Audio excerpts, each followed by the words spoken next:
Hello everyone, it's Friday, and it's supposed to be drama-free Friday. So here we are. How's everybody? Hi Frederica, hi Dorothy.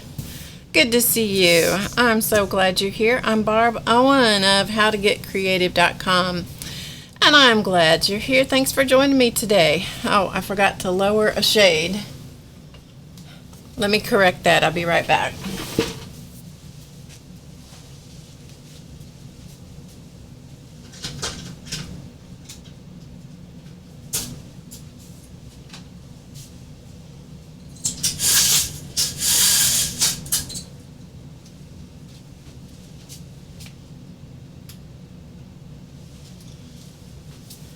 Okay, and I'm back. To the magic of go there, go there. I'm back. Hi, Josie. Hello, Miss Cindy. Hi, Annette. Cindy, Deborah. Tori. Hi, Dar. Light and Laughter. Sylvia. Thank you for cueing me. Thank you, Sylvia. Hi, Bonnie. BJ Bonnie. Galena, who did I just see? Hi, Ina. Hello, Nancy Dale. Hello, Linda McAllister. Hi, Jan. Exactly, Jan. Travis, our journal guy, Travis. Hi, Deborah Peterson. Lori, Judy. Rowesta. Hi, Shu. Hi, Linda. Got multiple Lindas here today. That's wonderful. And Mare, hello, hello. Good to see you guys. I'm glad you're here. Yeah, I agree, Mare. I agree. Hello, Patty. Good to see you. All right, so we'll chat for a minute while I have a swig of tea. Today has not exactly been drama-free so far, so I'm as ready for it as you guys are. Yes, I am. Hi, Melissa. Hi, Ellen. Hello, Lisa. Hi, Dana. Yeah, so it's great to have you guys here. Thank you so much for coming and spending Friday afternoon with me. And hopefully there's plenty of room on the bus today. Last week we had a camera issue. It said something about the bus, and I'm like, what bus? I mean, I know there's a bus. It has something to do with guts in the computer, and that's as much as I know about it. So everybody cross your fingers there's enough room on the bus today. Otherwise, we're going to have to boot some of you guys out. Oh, you're welcome. Melissa was streaming last night, so I was there for a while I was fixing food. So that was great. 70 Acre Studio is Melissa. She streamed yesterday on YouTube last evening. Hi, Barbara. Yeah. Linda Hill made it. Yes, she did. Hey, Becky. Zarifa. I hope I'm saying your name right. I hope that's correct. If not, you can tell me. Dana is lurking and clearing out paper clutter. It's probably what I should be doing. I know, Mayor. The wheels on the bus go round and round today. Exactly. Today. So, anyway, let's get cracking. Let's see, a couple of announcements. The Mandala Madness Show and Share is tomorrow at 2 p.m. Eastern. Those of you in Mandala Madness, you'll receive an email with the link and the instructions. I'm telling you, there are amazing, amazing, amazing things going on over there. Amazing things going on in that course. So, yeah. Anytime you guys want to sign up for it, even after this part of it where we have the live show and share sessions. I'm suffering from a profound lack of sleep this week, so there's not much telling what could roll out of my mouth. So I will try very hard to keep it together here. It should stay together. Anyway. We have the show and share session for Mandala Madness tomorrow at 2 p.m. Eastern. You'll have your email with your instructions there. The VIP class, which is normally on Saturday, is on Sunday again this month. We'll go back to our regular schedule in September. So VIP class for the VIP members at How to Get Creative, that is on Sunday at 2 p.m. Eastern. I will send you an email later today with instructions. I sent one earlier in the week that said save the date. I'll send you another one with instructions later. Hello, Josie Webb. So that was completely due to some scheduling issues, and so that's what we got.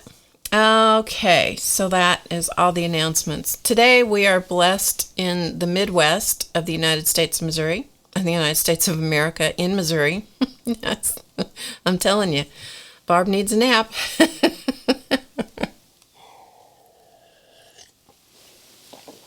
Very blessed with cooler weather, which has been wonderful. I appreciate that so much. VIP classes are once a month. Yeah, once a month. Just once a month. It happens to occur this week, but it's once a month. It's usually the first Saturday. It's almost always the first Saturday of the month. It just happens to be on Sunday this time because of the scheduling issues. So, what else do we have? Yeah, so we got a cool front that moved in. Very unusual for this time of year. So it's only going to be in the upper 70s today, which is like a cold snap for us, which is wonderful. Wonderful. No, Travis, it's okay. I'll just keep this. You know what it's like when you get the unexpected cool bit in the hot summer here. You know what that's like. Okay, I got the sweetest card in the mail today. And yesterday, a couple days ago, I got the sweetest card from Barbara Mary. And I don't know how to say her last name for sure, but I wanted to show it to you because it is so cute. It is so cute. Okay, you ready for this? I don't know if you're ready. I don't know if you can take this or not because it's cuteness. The cuteness factor is enormous. Look at this. It takes work. This is Beauty Mask. Doesn't this look like sponsors with masks? And look, it has, I don't know if you can tell, it has glitter. The masks even have glitter on them. You probably can't see that, but anyway, it says it takes work to be as fabulous as we are. Is that not the cutest card ever? Ever. I'm telling you. So cute. And then she's in the New York area, and she sent me these postcards from, how can I put them on here where you can see them? She sent me these postcards from plays and things that are going on in New York City. Wasn't that sweet? And a really nice long newsy letter, which was really sweet. I know, isn't that the cutest thing? Isn't that the cutest thing ever? Looks like baby sponsors. Yeah, so that was really sweet. So Barbara Mary, thank you so much for that. Okay, I'm going to put that back in here. So cute. And she taped up the envelope with cool tape on it. Little Red Riding Hood is walking in front of a wolf. That's what it says on this tape. That's funny. Okay, so that was that. So I wanted to just thank Barbara Mary for that. That was really nice. Oops, I just dropped some stuff. So I'll let you look at this while I pick up what I just craft-a-lanched off onto the floor.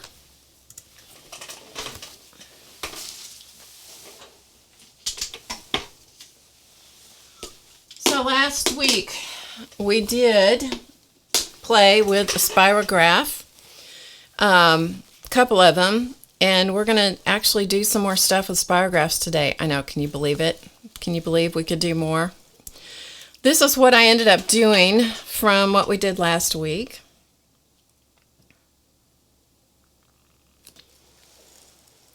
So what you saw was part of this page over here where I had started putting some of the different designs on the journal page. The background was already finished. Well, it was already a bunch of paint scraped in here. I wouldn't say it was finished, but I ended up cutting out all the rest of the Spirograph designs that we did. And then from paste papers that I had done several weeks ago, I had some greens. And so I just cut out some leaves, and then I added some, I just turned them into a flower garden. So it's my Spirograph garden. I'm telling you, the mouth needs to start working here today for us. So if you remember last week on some of these, I used I used different kinds of pens, and then I sprayed, because it was watercolor paper, I sprayed it with water, and then sprayed with Tumble Dye fabric dyes that I had diluted. And some of the inks ran on me, like this one and this one. So these were the inks from the pens I was using. So some of those ran. And I was going to throw them away. And then I thought, I'm just going to cut those out and see what they look like. And actually, I like the variety. And here's another one. This one over here was another one that the ink ran on. I like the variety. So I'm good with that. Yeah. Hey, Joyce.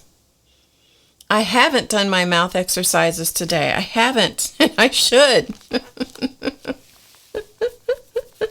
Yes, I really like the ones that the inks bled on a lot. And I also like the contrast of the ones that are very distinct. Then I also went back in and I cut all the little bitty ones out. So these are the little tiny ones here, and I added those to the centers of some of them, and then others I just used as the little flowers. So there's a center, but then there's little individual flowers. Amelie says she likes the running things best. I understand. So if you too want to replicate this look, you need to use pens that will do that.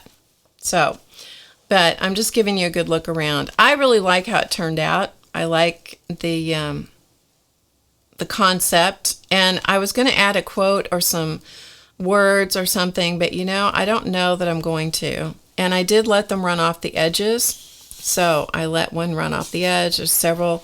So in a couple of cases, I had like parts of one of these, I don't know which one, but I had parts of them that didn't look, they weren't great all the way to the edge. So I just chose to use those on the edges. And I can't tell you which ones they were. I mean, I'm assuming it's one of, something. And this right down here on this side, this piece right here is a part, this is the other part of this. So I took that part and I put it down here at the bottom of the page and just let it peek up from the bottom. So I pretty much used every single thing on the whole thing. So it gives you an idea of something you can do with the Spirograph designs. But wait, as we say, there's more, because we're going to do more today. Yeah, because I couldn't get enough of it. So we're going to do more today. Annette says, she got a great quote today. Next time I lose my mind, I swear I'm not going to go look for it. That's a good one. Yeah. Oh, yeah, and then there's some birds up in the, it's anytime there's flowers, I end up, or anything that's outdoors, I have to put some birds in. So, yeah. Yeah. So, okay, so I'm glad that you, I was just scrolling back in the chat for a second. I'm glad that you liked it. I'm glad that you enjoyed it. I thought it turned out really, really nicely. I was thrilled with the way it turned out. And then I signed it in here. I wrote Spirograph Garden and signed it with my name, which I tend to do, in the spine for whatever reason. So anyway, they turned out pretty cool. So I'm glad that you liked it. You can always go over to HowToGetCreative.com at the blog. You'll see when you click on that that link, or you go to the website, you'll see right on the front page, you will see the list of the blog posts, and I wrote a blog post about this. And so you can see that, and you can see a close-up picture, and then you can expand it and you can look around in it. Okay, so I'm just setting this off because we'll use that again later. All right. So let's talk about gel pens, shall we? Hi, Ian. That's quite a name. That's quite a name, Ian, for those pens. I don't think I'm going to pronounce that. Some kind of Kuretake pen. It's a brush pen with water-soluble ink. That's nice. And I'm not even going to try and pronounce that. I do put a bird on it, Lisa. I do. Hello, Sandy. Okay. Hey, Jane. Good to see you. All right, let's talk about pens a little bit. Because I have I runneth over with pens. Let's just say that. So I have different kinds of pens, so we're just going to talk about these for a minute. And then we're going to play around with them. And we're going to do some more Spirograph things, because I got another set to show you. Hi, Marion. Ian doesn't know how to say it either. Okay, good, because I wasn't even going to, that would be, yeah, not so good. Okay, so what we have here, these were pens I was using last week for one thing. These were the Sarasa pens, and this pen, this is by the company Zebra, and these I've had literally for probably 10 years, this set. And I've just gradually over time used up a few of them. I keep stuff in packaging because it makes it easier. It seems crazy because I wondered why people did that. But when you film classes and videos and stuff, it's just easier for me if I don't have to go looking for what the package looks like. So that's why you see stuff kept in packages, and and I'll stick it back in the package later. That's the reason. It's crazy, but that's why. Hey, Bunny, good to see you. So these are the same pens, ideally. So this is Sarasa. This is Sarasa, Sarasa by Zebra. This is the new one I got after last Friday. I went looking to see what was available. I found these at an office supply store. And so I got these. These did not move with the water much at all. These, the newer ones, do move a little bit. So the moral of the story is always try out your pens. If you don't want them to move when you spray stuff over them or do things with them, you're going to have to test them out. That's the moral of the story. So I just wanted to show you both kinds because the old ones don't necessarily react the same way as the new ones. So there you go. So these are all gel ink pens. This is the Papermate Ink Joy. And again, these are gel pens. And one of the cool things about most, not all, but most of the gel pens, the ink in the gel pens, is that they dry pretty quickly. And this is no exception. It dries very quickly. That's one of their big selling points. It says it reduced smearing and so forth. They're really pretty colors, but I didn't find that they worked very well if you sprayed water over them. So that's just I'm just giving you a little overview of that stuff. This set is called this is from Pentel. This is the Wow Gel Pen, okay? And this is anti-fraud ink, it says. And this one on the back, let's see, is this one? Yes, this one says, I'm going to show you this because I want you to see this.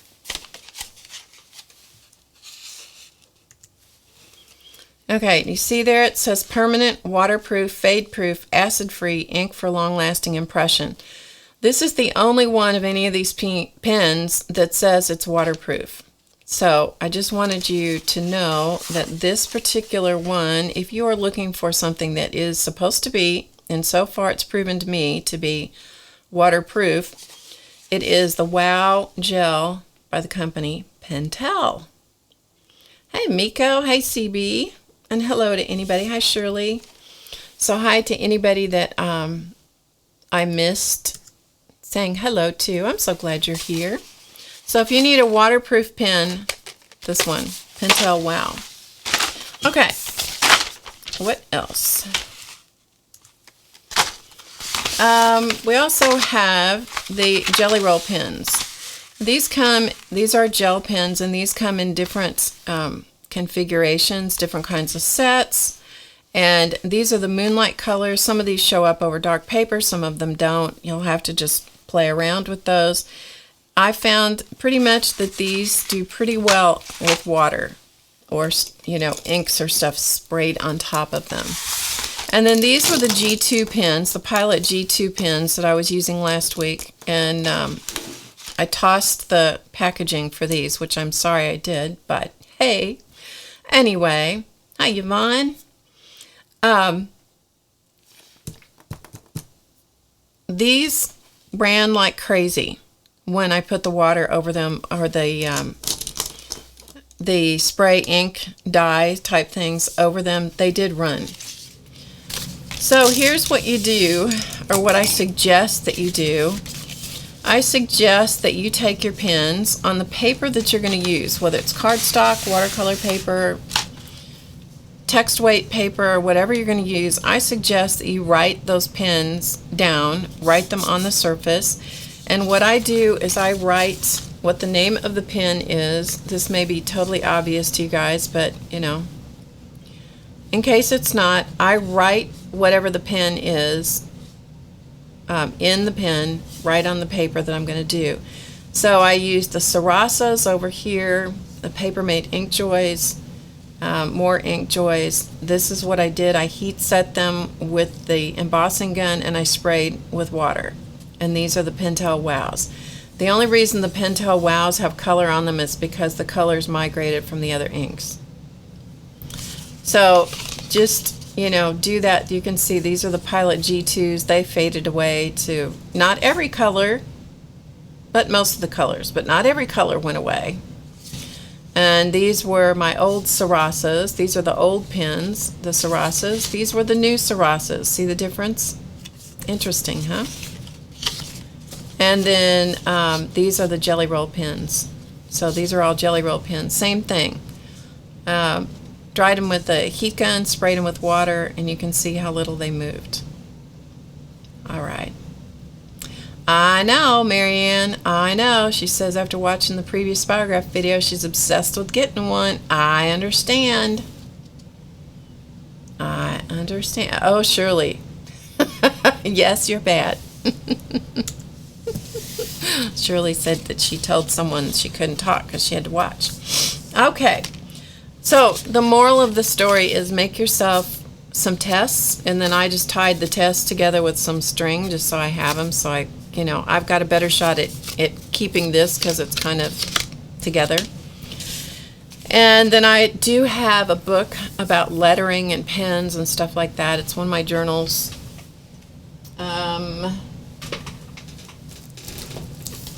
I've shown this many times before. I'll show it again. This is my.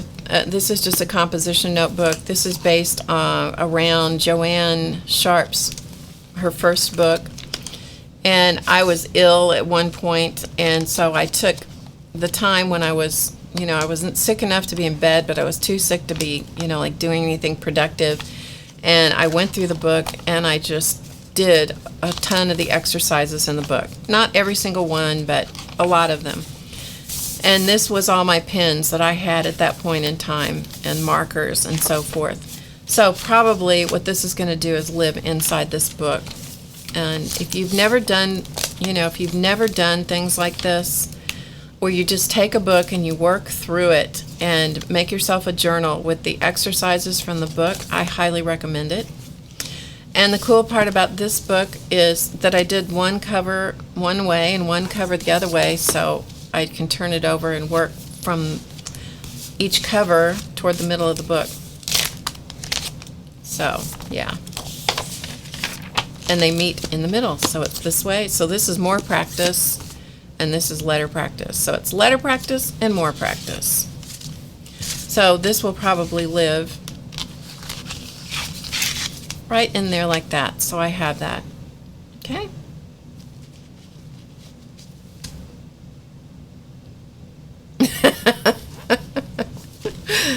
Hi, Cheryl. What book? It's based around this book. The lessons are, the different exercises in this book. So this was the book, The Art of Whimsical Lettering by Joanne Sharp. This is her first book, and this was my letter practice. So these two things live together. Okay. All right.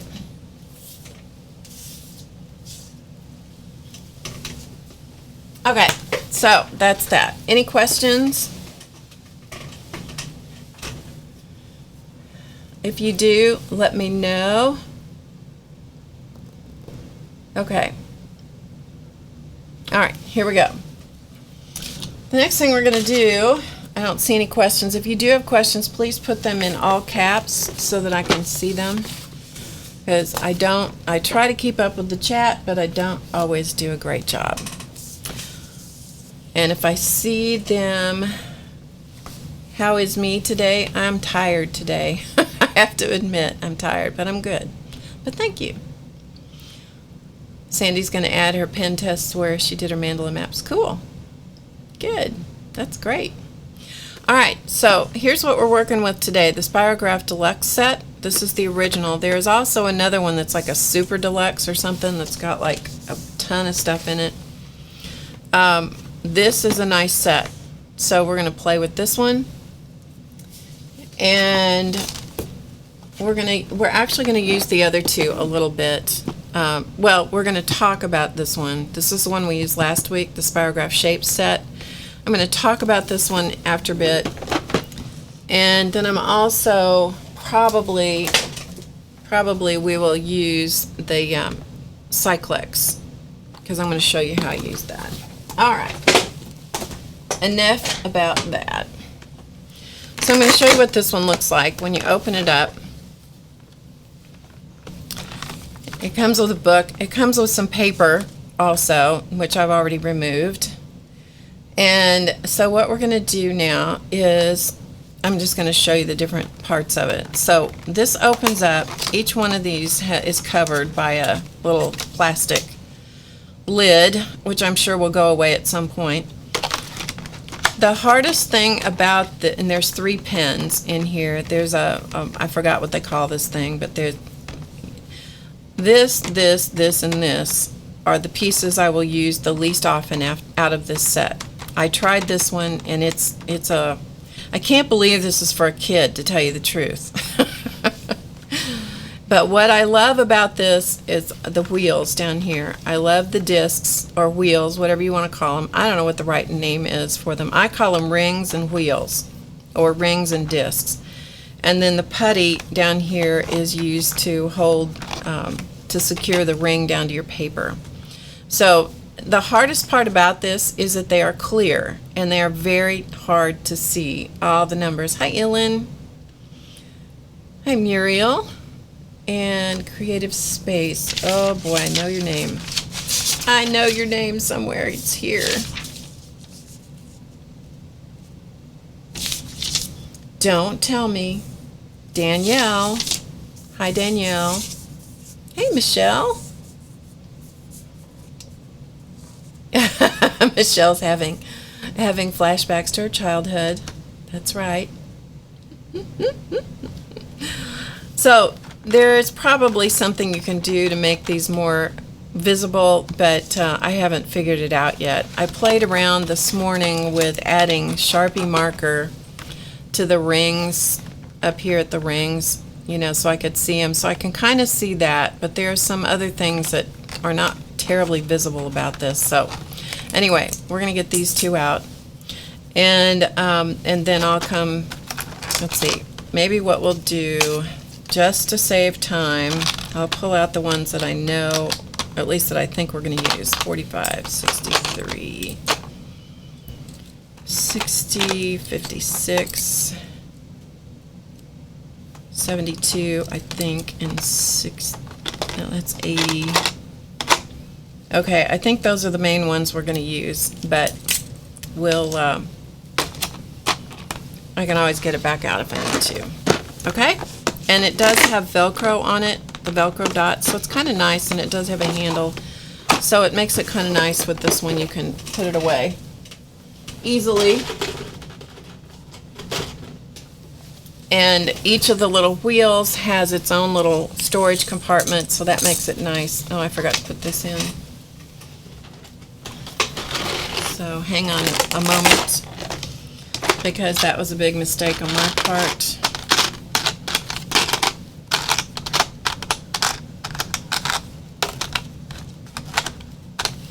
Okay, let me put this back in just to hold stuff together. That way I can put it away. Okay. So what I have today, what I thought we'd do is make a collage sheet, because I thought that would be kind of fun. Or we'll start out. Ellen got a set of Spirographs. Oh, cool. And had fun. Great. So just out of curiosity, okay, true confession time. Out of curiosity, how many of you had to go get a Spirograph of some kind last week, after last week? You fess up now, because I'm going to know. Put it in the chat if you would. If you're watching the recording, thank you, by the way, for watching the recording. And if you are watching the recording, you might tell me in the comment section if you had to go buy one. Ellen had to explain to her husband that Spirograph is like Legos for girls. That's funny. Dorothy had to. Hey, Janet. What did Janet say? There she is, just saying hi. Hello, Janet. So several people are planning to get one. You don't have them in your country. Okay. Several people already had one.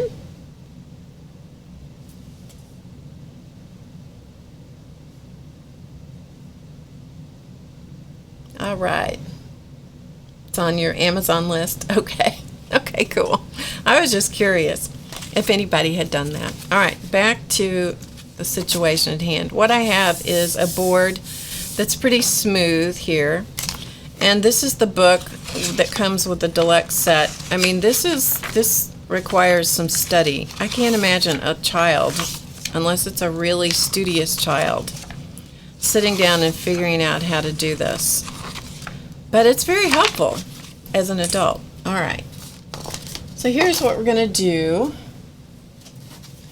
We're going to do a few of these on a couple of different surfaces. So I have tracing paper. So we're going to use a piece of tracing paper.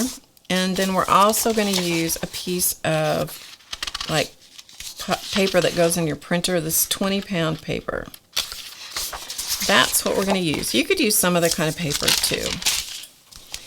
Tracing paper is meant to, I use it to take a pattern and put it on something else. And those of you that are members of the website, there's a tips and tricks video on how to do this. Or I'm sorry, that's wrong.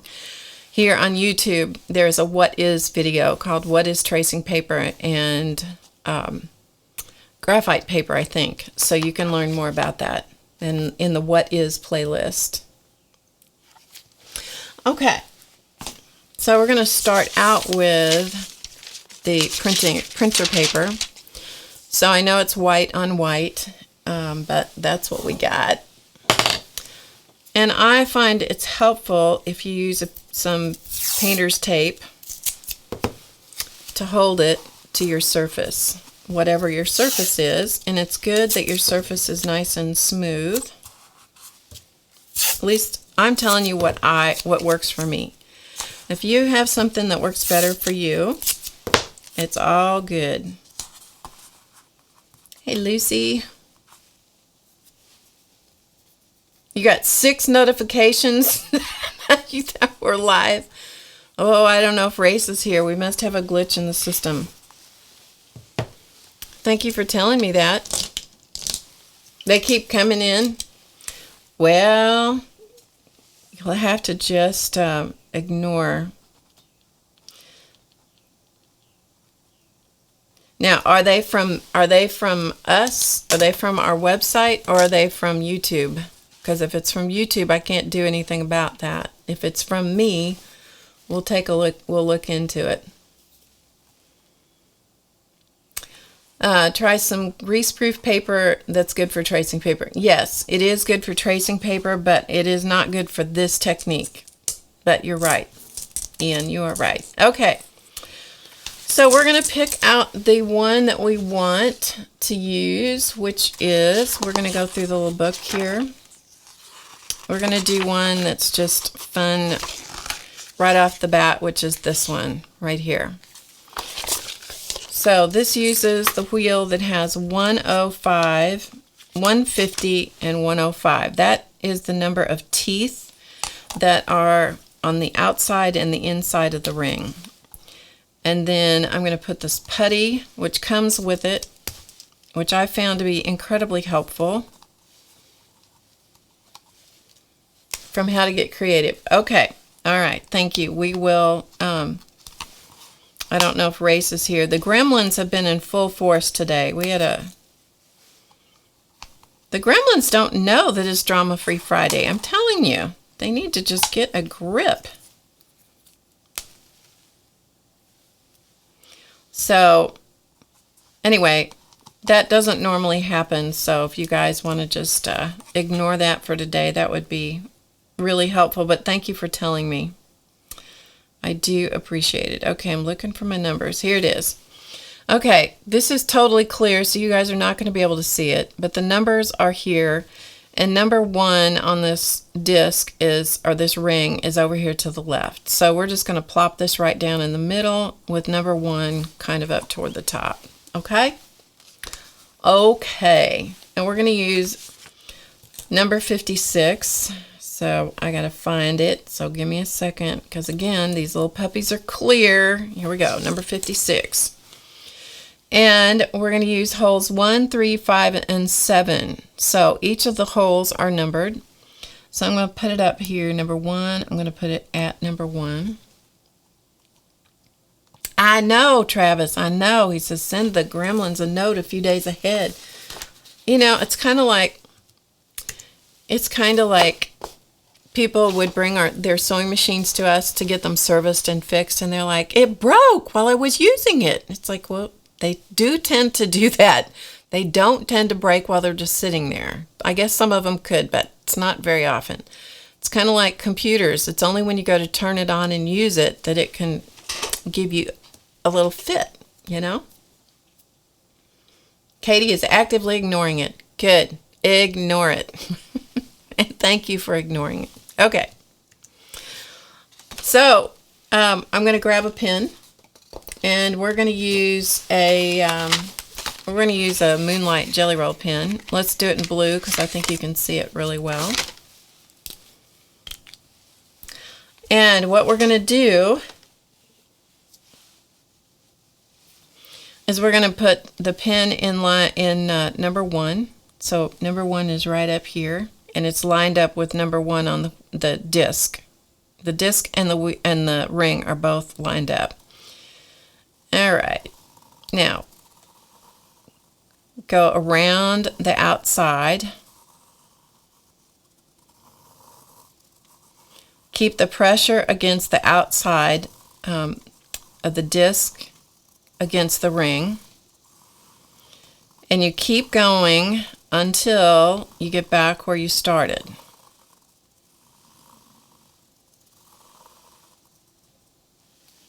And then you can take it out, okay? And there you have the first part of the design. Then it tells you to go to hole number 3. So I've got hole number 3. I put it in the same position. Okay, so in the same position. And this is hole number 3. And then we're going to do the same thing.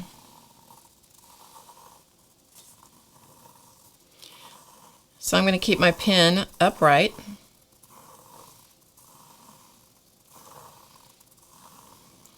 And I'm going to go until I get back where I started. And then I'm going to use 5.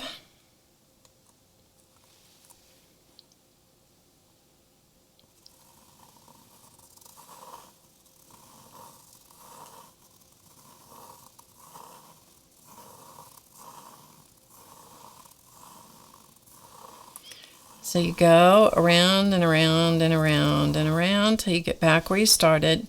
And then I'm going to use number 7, put it in the same spot.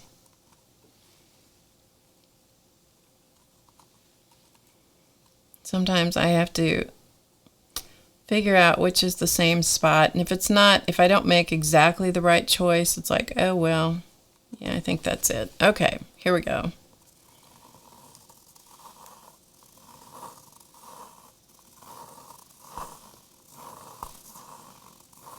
I did find that the designs in their little key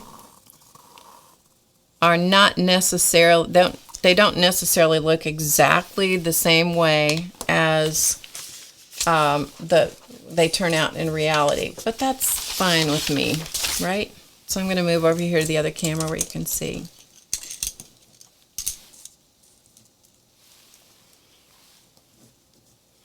So I'm going to move my little Spiro putty out of the way, and we're going to come over here where you can see a little bit better.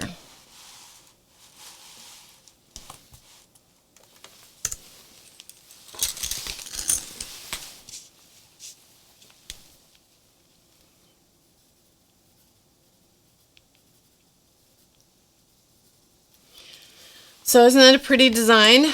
Isn't that cool? Alright, so I'm going to carefully remove the ring. You really want to be careful when you pull this putty off, because if you're working on a certain kind of paper, a sensitive kind of paper,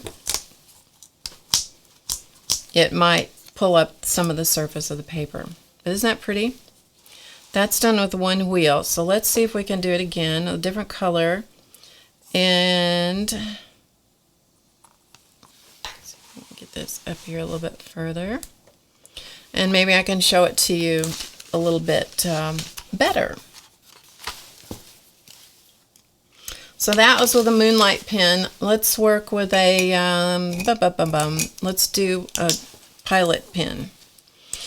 Alright, so I'm going to find number 1 on my disc, and I don't know whether I can show this to you or not, but there's a number 1 right there. See that? So we're using 1, then we're going to go over to 3, then we're going to go over to 5, and then we're going to go over to 7. So those are the holes that we're using. Hi Anita, thank you. Okay. And so we're going to put it, this is the number 1 on my disc, my ring, sorry. And then I find that I have to hold it with my fingers just to make sure that that ring doesn't move. Alright, so we're going to do the same design again, but with a different pen. You do need to keep pressure against that outer, where the wheel or the disc meets the ring.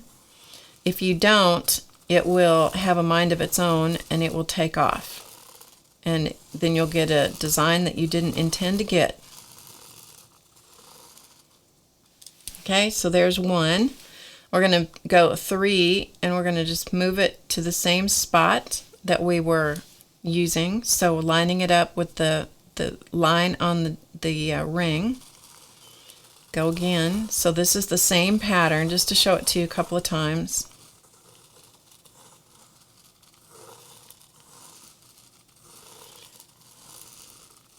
And this is just text weight paper, or copy paper. It's 20-pound paper, not expensive.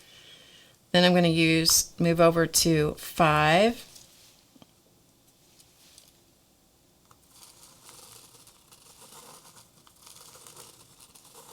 It's very helpful if you watch the ring and the disc moving together rather than to watch the design.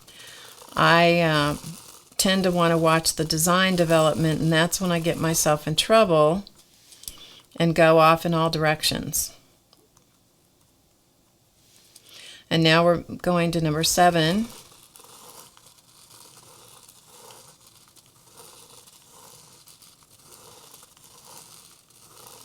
So this is done just with 1 color of ink.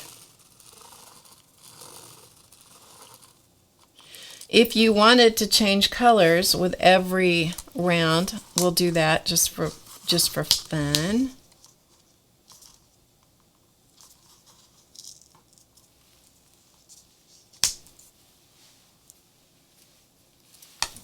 And I usually just keep the little thing of the Spiro putty handy. So maybe we can come up here. And let's change colors every round this time, just for fun. Then we'll switch to a different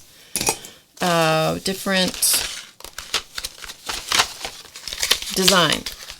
Okay, so we need 3 colors. So we'll use pink, and let's do colors that'll maybe show really well. And blue, 1, 3, 5, and 7. So we need 4 colors, so then we'll use red. How's that? All right, let's start with pink. So, same disc. I'm going to do it one more time. Crop circles. Yeah, that's good. That's a good thought. Okay, so here we go. So we're going to switch colors after every completion of a design.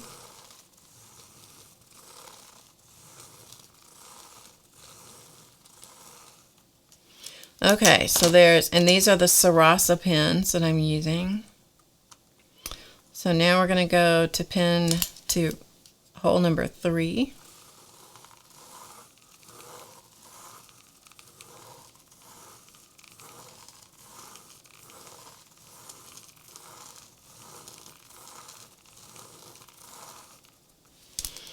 Then we'll go to hole 5. Go to red.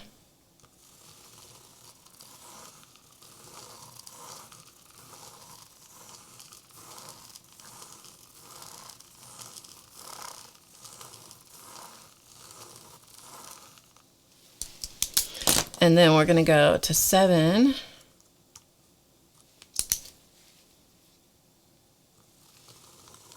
And switch to blue.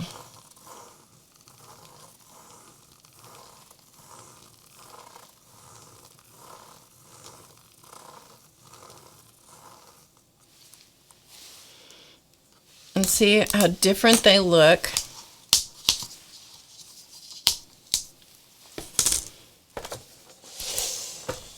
See how different they look with the different colors? So this is the one where we changed every color. These are just, with one color. So, but just by changing the pen color, you can get a completely different look going on. Okay, so let's go. So any questions so far? Or shall we just keep going? Let's just keep going. Okay.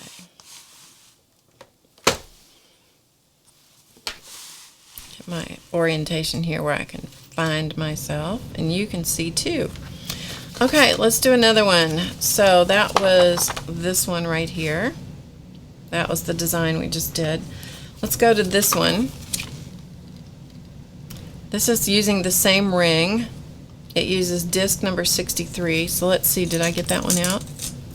Let's see, or do I have to go hunting? I did, 63.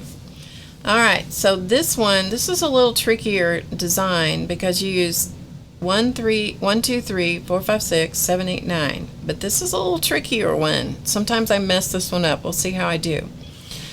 All right, we're going to start with 1. Number 1 on the ring. Okay, so we have 1 on 1.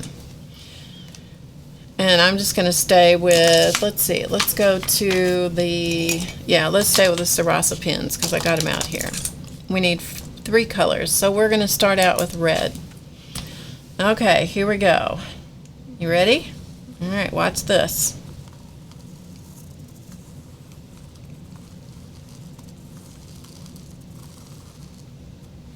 And that's done, right? The tricky part of this is now you have to take the number 2, which is the next little hole over, and line it up so it is just to the right of the first design. And let's see if we got it.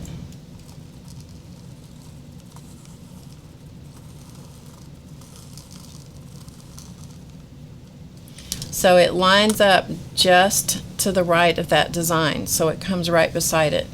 Then you use number 3 and you do the same thing. So just beside it. And sometimes I admit it is a little tricky to figure this out, but it's worth it in the end to me. Okay, so there's number 3. Now we're going to switch colors and go to blue, and we're going to do the same thing. So we're going to rotate the wheel so it's number 4, and it is just beside where the previous design stopped.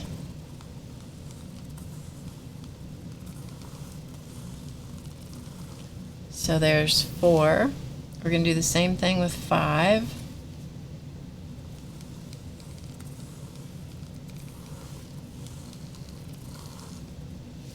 And 6.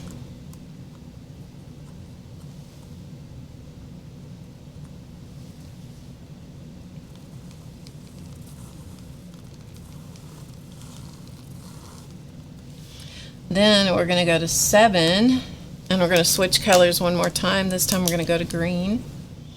So 7. So each time it moves over the tiniest little bit, and then 8.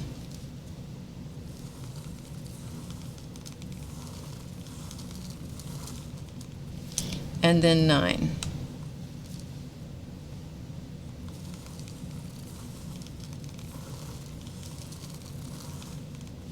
And if you do it right, you end up with this very cool star pattern in the center and all of these loops around the outside that look like a ribbon.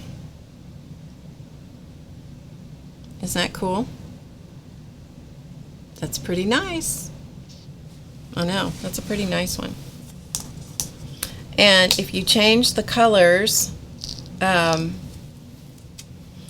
ink, you could use the same 3 colors that I just used, but use them in a different order. You're going to get a very different looking design. I know, isn't that cool? That one takes a little bit of practice. I'm telling you, this is not one of those things that I don't know how 8-year-olds do it. I really don't. Okay, let's do a couple of more. We'll use those same 3 colors. We'll use red, blue, and green. We'll do them in reverse order. We'll start with green this time. I got to find my starting spot. You can't just pick up the ring and just put it any old place. You got to get yourself oriented so you know what you're doing, sort of. And then you got to find the wheel. It's like the next trick is to find the wheel. Here we go. All right, so there we are right there. Once you get it oriented and start, you're good. So this time we're going to go backwards with the colors. So we're going to start with green, see if it makes a difference, okay? Here we go.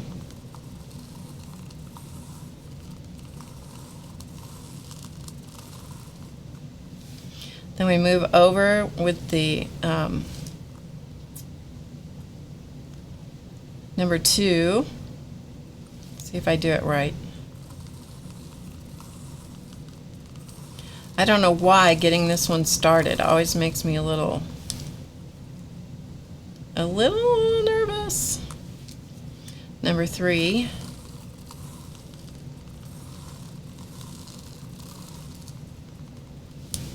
Okay, then we go to 4, and so we did green, then we'll do red next, just 'cause. Okay, red, 4,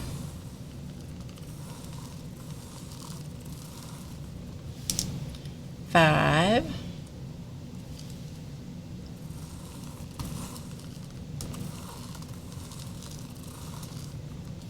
and 6.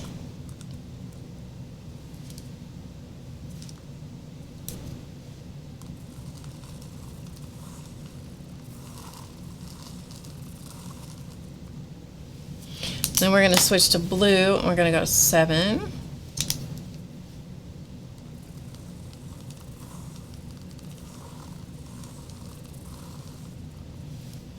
And then 8.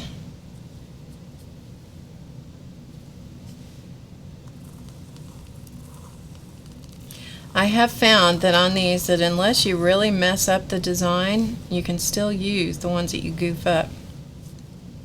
And 9.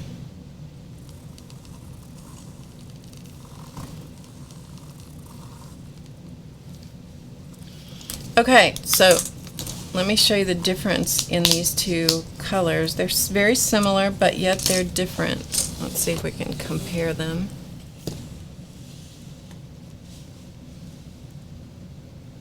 Let me scooch out just a wee bit. Okay. So I don't know whether you're going to be able to tell the difference in this or not. They look very similar, so you might not be able to see it. The red's on the inside, where it's on the outside on that one. So anyway, for what it's worth, Okay, let's do one of those just in one color. How about that? Let's do one in purple, because we can, just so you can see that you can do it in just one color. So back to our starting point with number 1. So let's go to a purple. Let's find a purple Sarasa.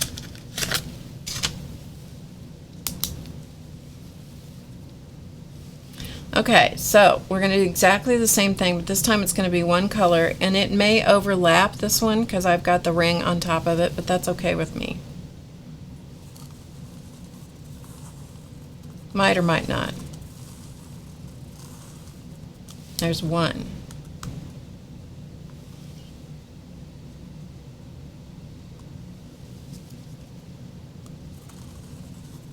2,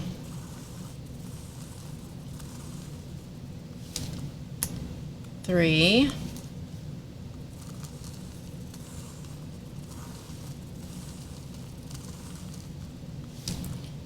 4,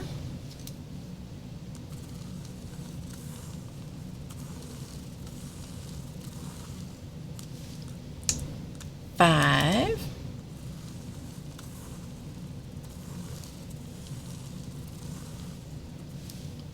'And of course you could stop if you wanted to do, if you didn't want to do all of them. You could do fewer rounds. 6, 7,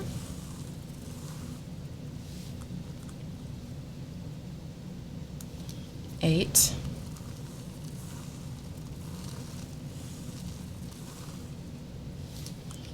9. So you can see how you can do these once you get onto the various patterns.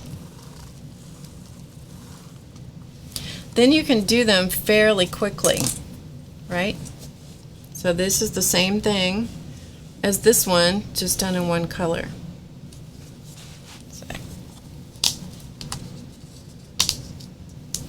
Okay, let's switch to another one. Let's see, what else do we want to do? We'll do one that's a challenging one. What do you think? Here, let's do this one. This is the same ring, but look at all the different discs you have to use. 30, 45, 60, and 75. Okay. Okay, buckwheat, let's get ourselves lined out. 30, 45, 60, and 75. Let's see if I got 75 out. 72. No, of course I didn't get 75. Hold on a minute. Gotta get it. One moment. 75.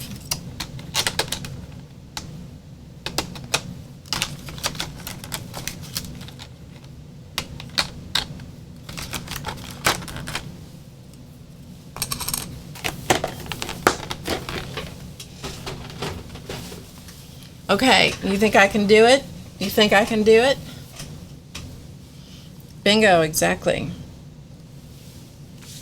Exactly. All right, let's see if we can do it. Okay, let's find a spot here that you guys can see. How about right there? I think you can see it right there.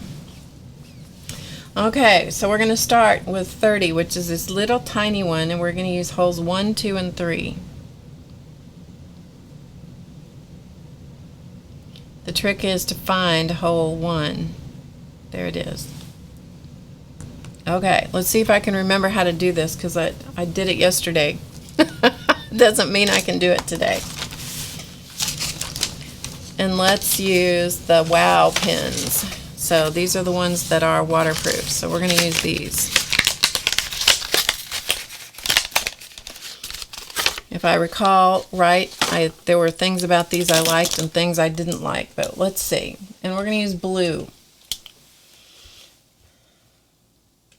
All right. Now, this one's different than the last one we did because we're going to use holes 1, 2, and 3. But each time the hole is going to line up with the starting point. So let's see how it goes. The pin is straight up and down.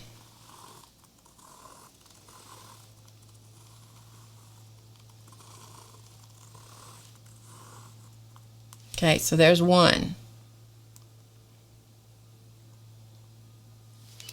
3, no, 2. 1, and then we go 2.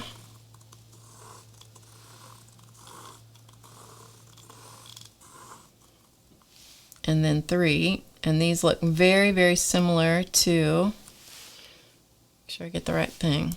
These look very similar to each other.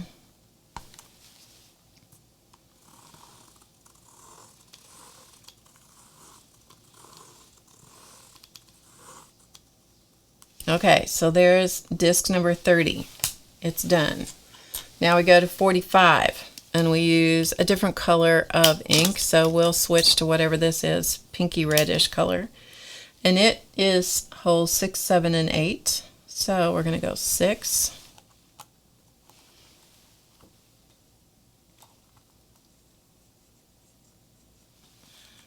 Okay, 6. Get it in the right hole. Okay, hopefully.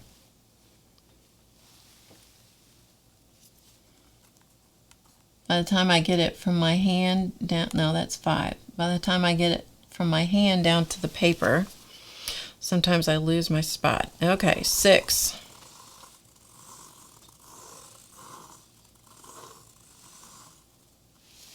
7.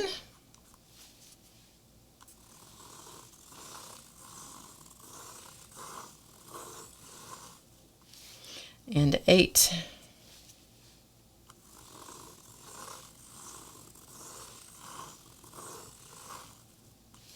All right, done with that one. Then we go to the next one, and we do holes 11, 12, and 13. Okay, here is 11. Switching colors of ink again. We're going to go green. All right, 11.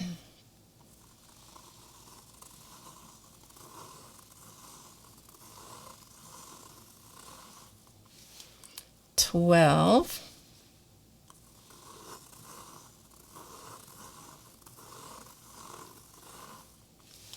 And 13.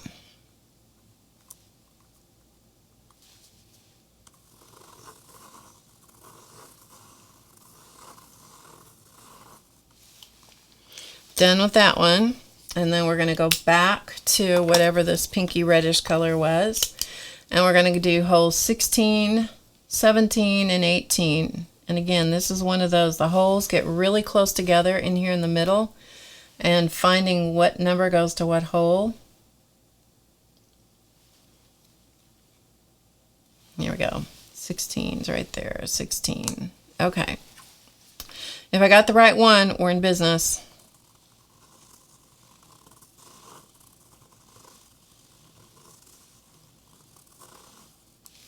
16, 17.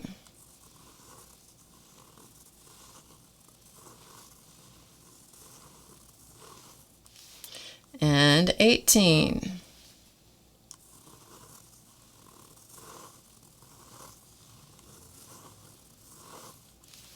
And we're done.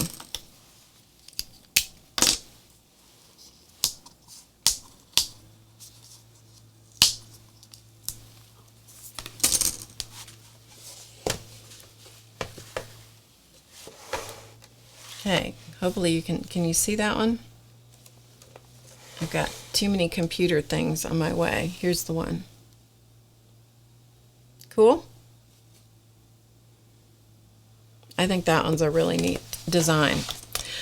Okay, so let's do maybe one more, and then let's do this one right here, this star design. We'll do this one. And then we'll switch to, maybe we'll do two more designs, and then we'll switch to go to the next thing. I know, isn't that nice? Okay, so let's go to the next one. These all of these I'm showing you use the same disc. So let's come over here and let's just put this one like so. Okay, so my starting point is right there. And this one uses disc 63. Gonna find it. 63. Yes, 63. And this one uses holes 1, 3, 5, 7, 9, 11, 13, 15, 17. Bingo, right? So we're going to line it up. And I'm going to go with the Sarasa pins this time just because. And we're going to start out with red. Okay, so we're going to red. 1, 3, 5 in red. And every time on this one, every time you're going to line up the new hole with the same original mark. All right, so here we go. Trying to get my hand where you guys can see.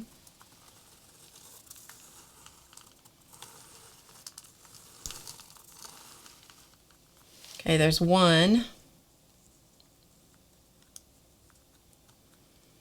3,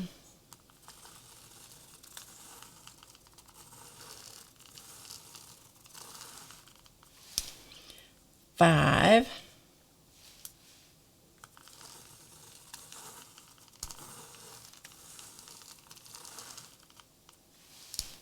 'All right, then we're going to switch to green. And we're going to go 7, 9, 11. So starting with 7 in the same starting spot each time. 7, 9,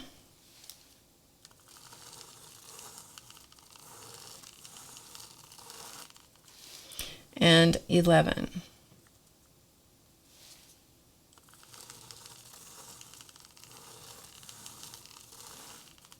Okay, and we're going to switch to blue, and we're going to go 13, 15, 17. This is where the holes get tighter and tighter together as the numbers climb. So you got to really put your eyeballs on there. Okay, here's 13.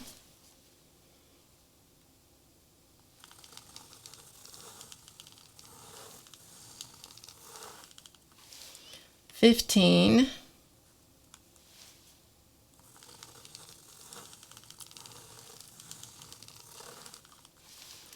And 17.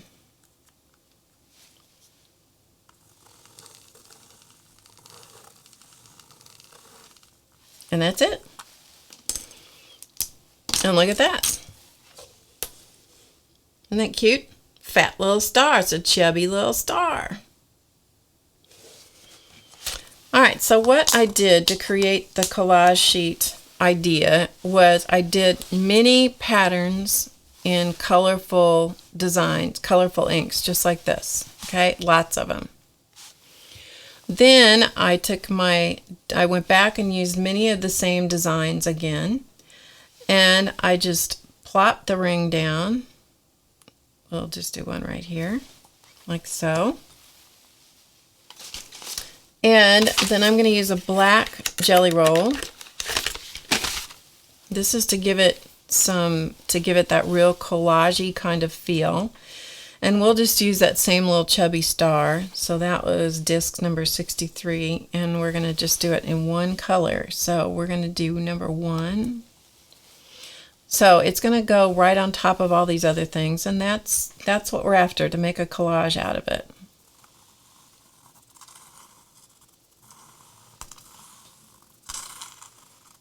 And you'll notice that some of the pins spit a little bit. This one would be one of those.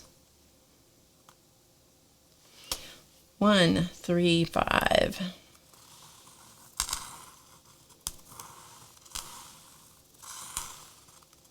This one's really spitting. Good night.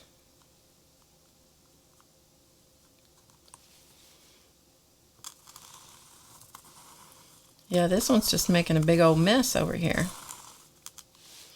5. Then we're going to go to 7.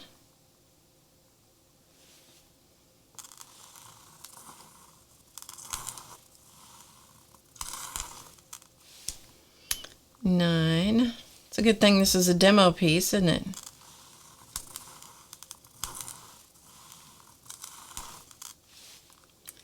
11.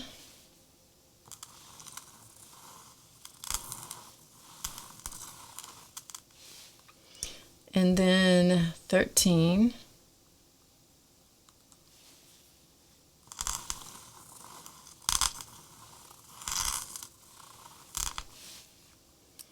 15.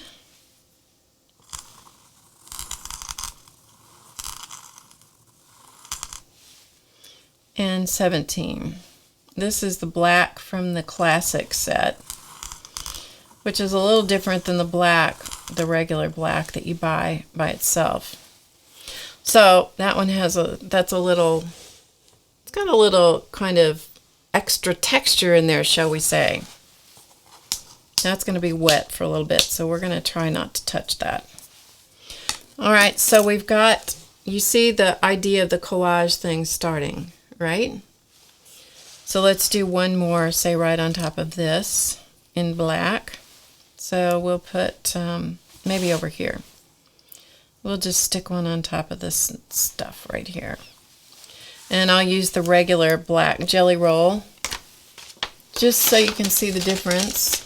It's a little lighter in color, I found. Okay, so this is the regular jelly roll black, where the other one I was just now using was from the classic set. So they're two different pens. And let me go back to one of the other designs that's easy. Let's do this one. We're going to do this one right here. So this is using disc 45, so I got to find 45, which is right here.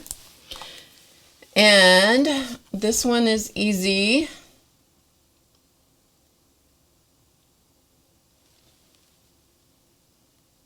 Okay, so we do 1. Start with 1 at 1. Okay, so here we go. So we're 1 at 1. Let's see if I can do this one. It's been a while since I've done it. Okay, 1.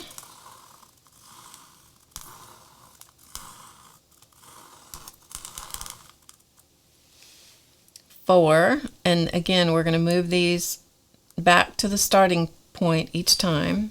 Number 4.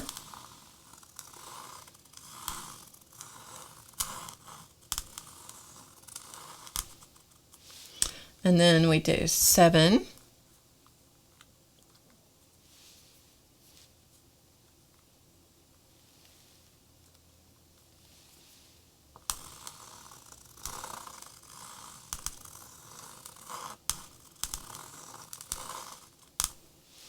And then 10, so we got to find 10 here. There it is.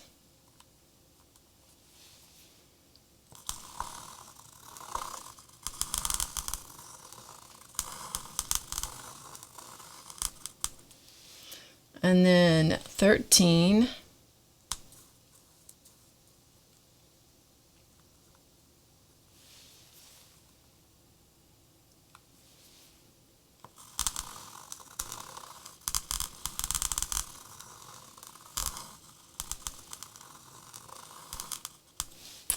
And 16. And this is the tricky one to find, which is hole number 16, which I think is this one here.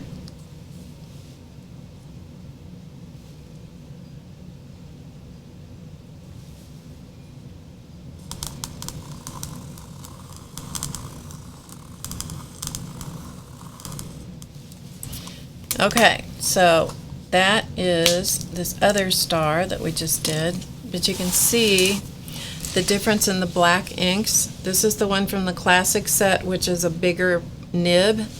This is the one that's just your regular black. You get them in a package of usually 2 black Jelly Roll pens. See how much lighter in tone that is? I like having the contrast of the 2 of them. So that's me. So I put a bunch of the black ones on top of the colorful inks, right? And then just to gild the lily, we're going to come and use the Spirograph, the Cyclex, right there, Cyclex. So we're going to use this one. This one is, I find, is the most challenging to go back and forth between this one and the other ones because it works so differently. Because it's self-contained. Everything is contained in the one piece. So I'm not going to start in my design. I'm going to start at the edge. So, and I'm only going to use the little guy in the center. Let's see if I can do this where you guys can see it. Let's take one over here. So I'm going to use this one in the middle just to get warmed up, okay? Just because I got to get the feel of it because it feels very differently than the other ones. So I'm going to pick one of the little designs I want to use in here, and once you start, keep going in the same direction until you're done. And I find that it's helpful if I make sure that it is firmly seated against the edge before I start.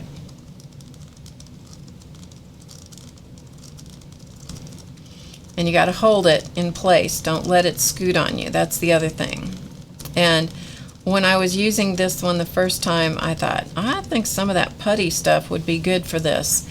And it really is, to put some of that putty on the back and use it to help steady it. We're going to live dangerously and just go for it. So we're going to just put some of these in different places on top of everything else that's already here. So let's see what happens. Hold on to the tool and see, I let it get away from me right off the bat. That's all right. You just gotta go for it. Even when you practice, you can still mess it up.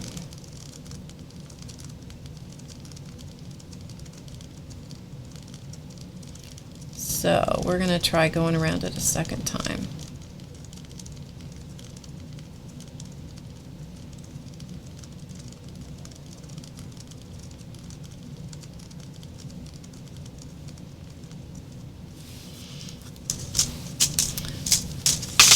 See the little whoop-de-doo right there? That's where I didn't start with it all the way at the edge. So if you want it to be all the way at the edge and not have a problem, you gotta get the feel of using this because it's a little different. Okay, let's go to how about red? How about green?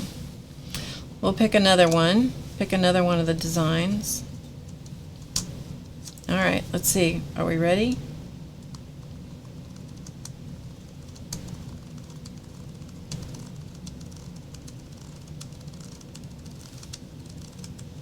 But it's nice to have this little center to add these little accent pieces. Again, we're building a collage. That's the whole point of this, to build a collage. So let's do another one over here.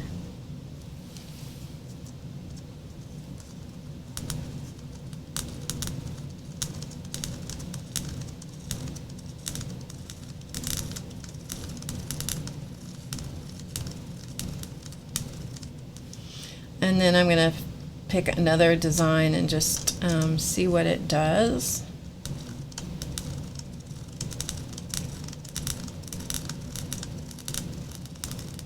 so you can build your designs.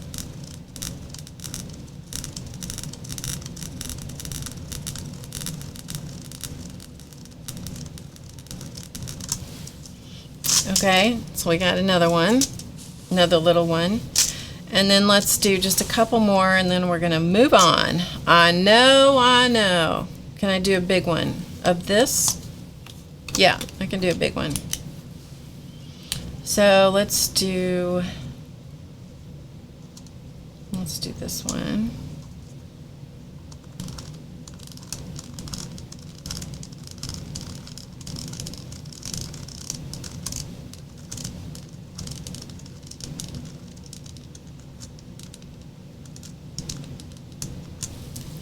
And then I'm going to do one of the other ones.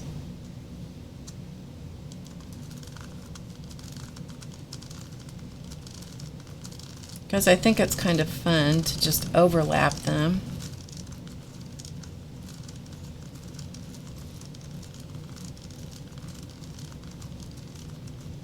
The most important thing is don't let the tool scoot on you, because if this scoots around, it's going to throw off your alignment.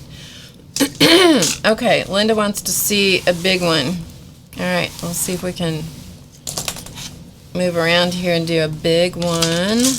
Let's do, I can't remember which one of these I like the best, so we'll just go for it. We'll just go for one and see what happens here. All right.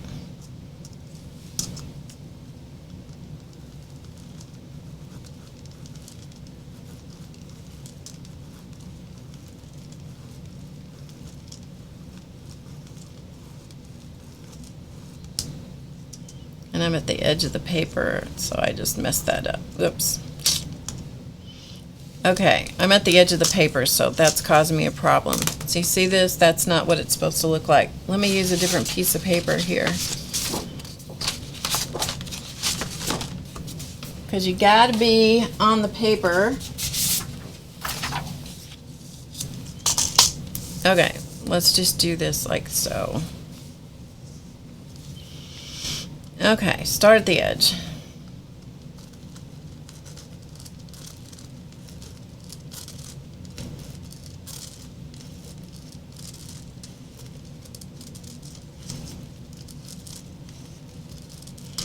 I honestly find that the discs, for me, the discs are easier to navigate than this with the big designs. This with the little designs is great. I find that the bigger designs are harder to do. This is very much like pat your head and rub your stomach. If you're not good at that, and you need kind of juicy pens to do this, which this one doesn't seem to be particularly juicy. Probably still turn out okay, but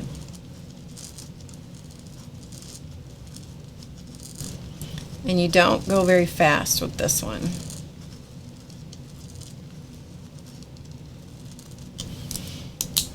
And then before I move it, let's do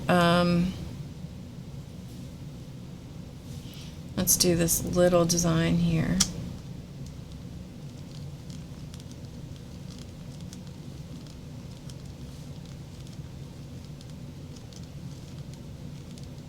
For me, the learning curve of this one is harder than the others, because you've got to keep your pen firmly against the walls of the shape as you rotate and go around.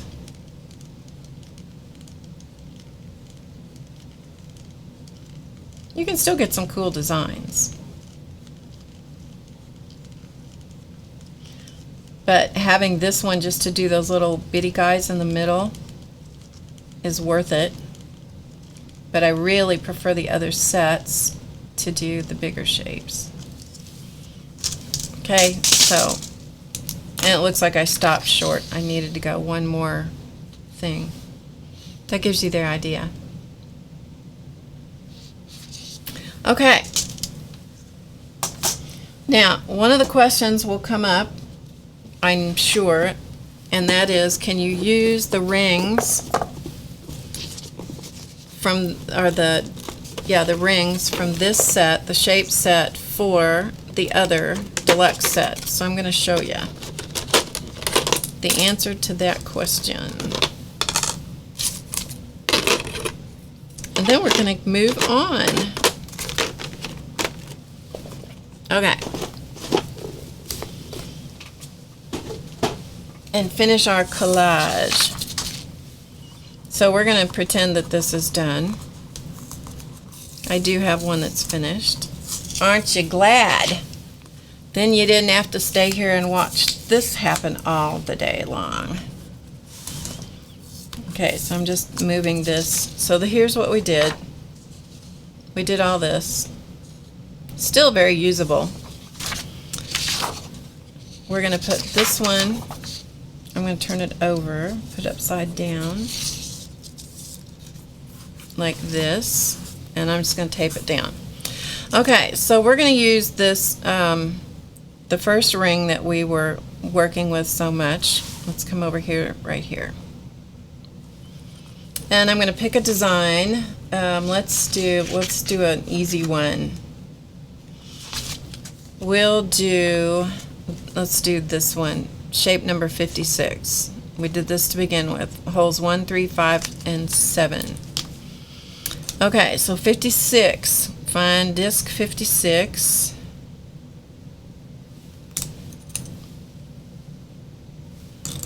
Of course, it's all the ones I'm not picking up. Can't hide from me.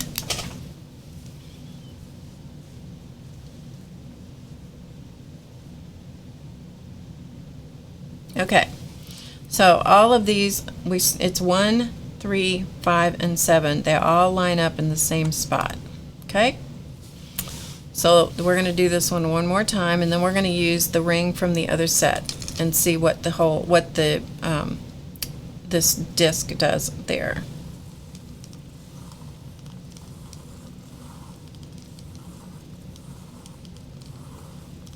Let's just go around it one time. Just one time. Okay, so there's number 1. One time around. This one has, the numbers on it are 168 and 120, so the teeth are different, right? The other one is 150 over 105. I'm going to slap on a little bit of putty here on the back so it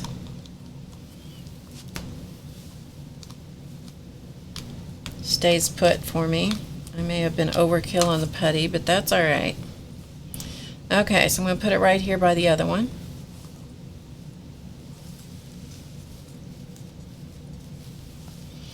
We're going to use hole number 1 again, lining it up in exactly the same way. And we're going to go for it and see what we get.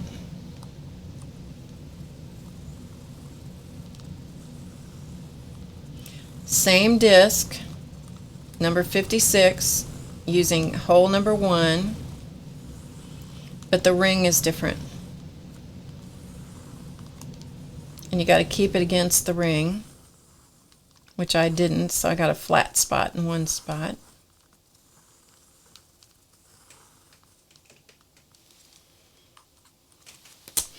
Okay, that's the same exact disc using hole number 1 in exactly the same position. You see how differently they come out? So are they interchangeable? Yes.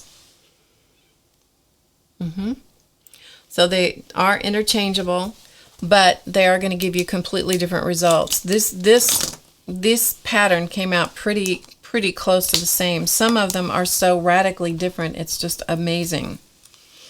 So the moral of that story is that if you interchange the sets, you're going to double your design power. So you get all kinds of different stuff. Alright, so let me pull this off, and then we're going to talk about what we do with this collage sheet. Imagine that we have a page filled with mandalas. I just saw that in the chat. Imagine that it's filled with spirograph shapes. And I don't need to take this off. So we're going to pretend that this sheet is completely filled with the shapes, and I would fill it edge to edge all the way. And then I'm going to take this thing and I'm going to put it in my spray box, and I'm going to lightly mist over it. The same thing, same way I did last week. Just lightly mist over it with some diluted Tumble Dyes, diluted in water. Just very, very little bit. Couple of colors, and then misting over the top of it with some diluted SEI gold or silver. You can get gold and silver. And again, I dilute them down with water. These are fabric dyes. You could use RIT dye, you could use all kinds of things. You could use Dylon dyes, you could do all kinds of things. I happen to like the SEIs, but that's personal preference. Let those puppies dry. Let that thing dry. And it turns out to be like this. You can see I've got some splats. That's from the splatters on the various ink sprays.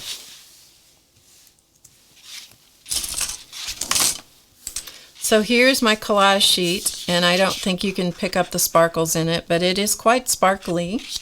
Yeah, it's quite sparkly. This, I did not spray it with water first. I just sprayed it with the diluted Tumble Dyes. Okay, and it's not sprayed solidly. So even though some of these inks should have run and reacted, they didn't, which is interesting that they didn't run and react. But this is copy paper or printer paper, so it's very absorbent. It's meant to run through your inkjet printer. So every paper does something different, which is kind of cool. Then I took a piece of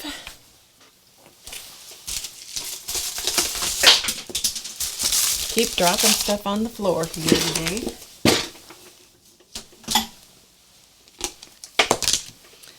A piece of Wonder Under. This is Pellon Wonder Under, which is a fusible web with a paper backing. I buy it by the yard. You can buy it in packages, or you can buy it by the yard. This is Pellon 805. Pellon Wonder Under. You can see Wonder Under 805. So if you don't have this where you live, I'm sure there is something similar to it. But this is a paper-backed, paper on one side, fusible on the other. And I cut it down to the piece to the size of my collage sheet. Okay, so I cut it the size of the collage sheet and ironed it on the back. See how it says Wonder Under? This has already been ironed onto the back.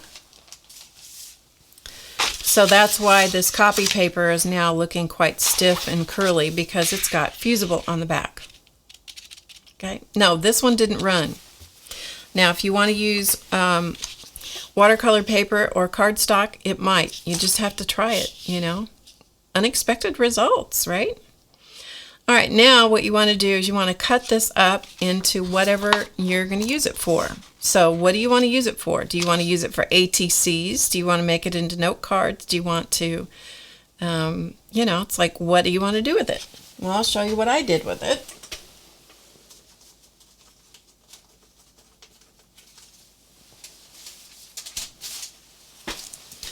I cut it up and I made it into bookmarks.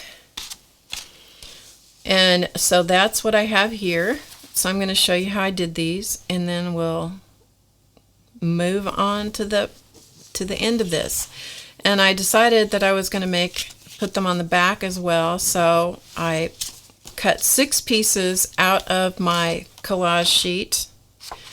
And so I had 6 pieces, and then I put those on each side of my cardstock. So that's what we're going to do.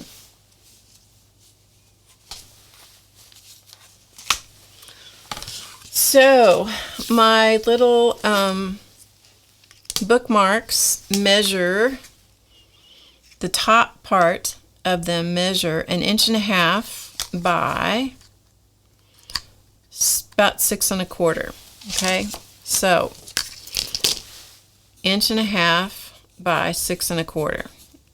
So that's what my top part is. So we're going to just cut this down.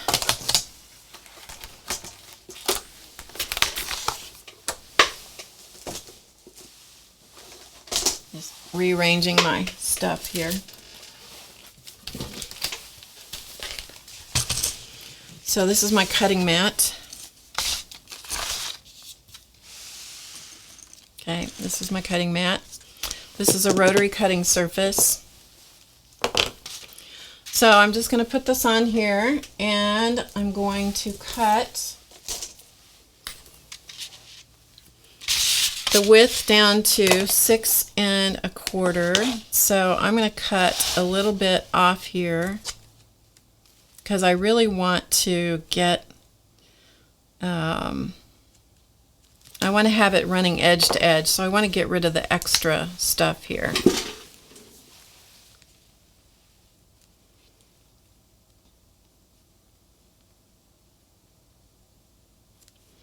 So I'm trying to line myself up here.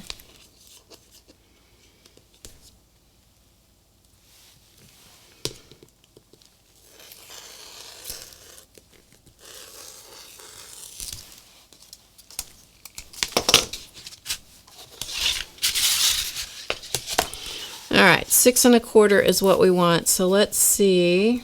All right, that's going to be fine. I might go over, yeah, 6 1/4. That's going to be fine. It's going to be fine. Fine enough for what we're doing.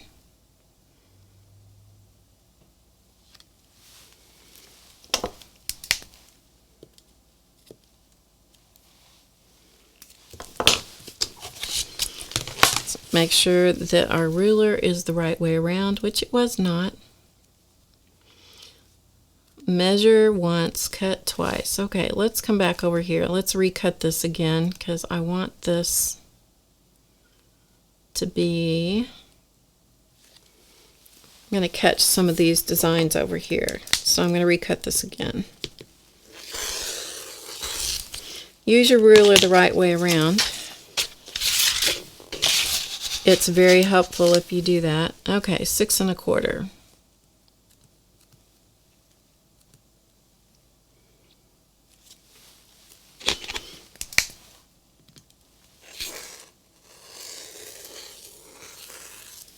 All right, and then these little strips, those will make, this would actually make a good something that you can iron into a journal page or something, or an edging on something would work great for that.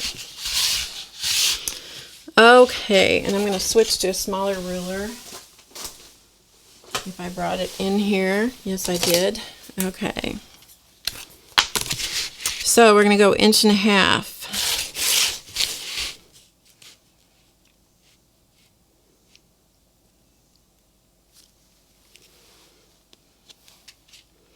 And actually, I'm gonna take off part of this so that I can get rid of.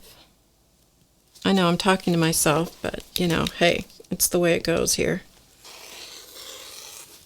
Just to get a little bit more of that design running off the edge. Okay, 1.5 inches, and let's see what we get.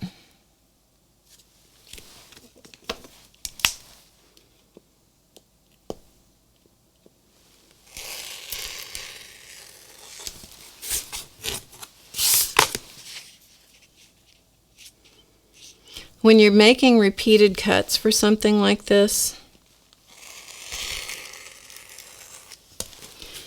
you can take a piece of painter's tape.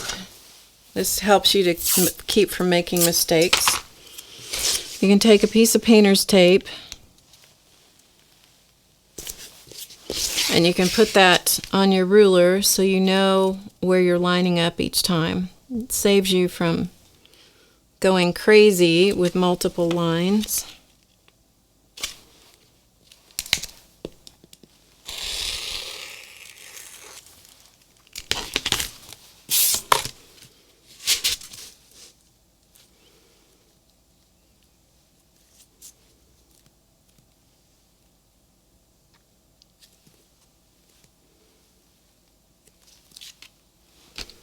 line it up as best you can.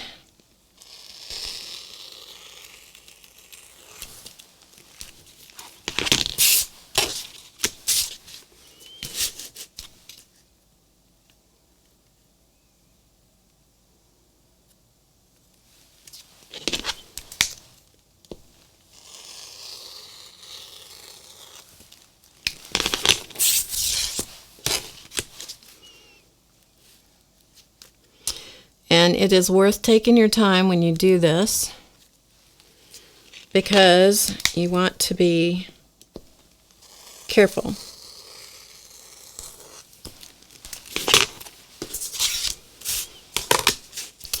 Careful, careful. You're working with a very sharp tool.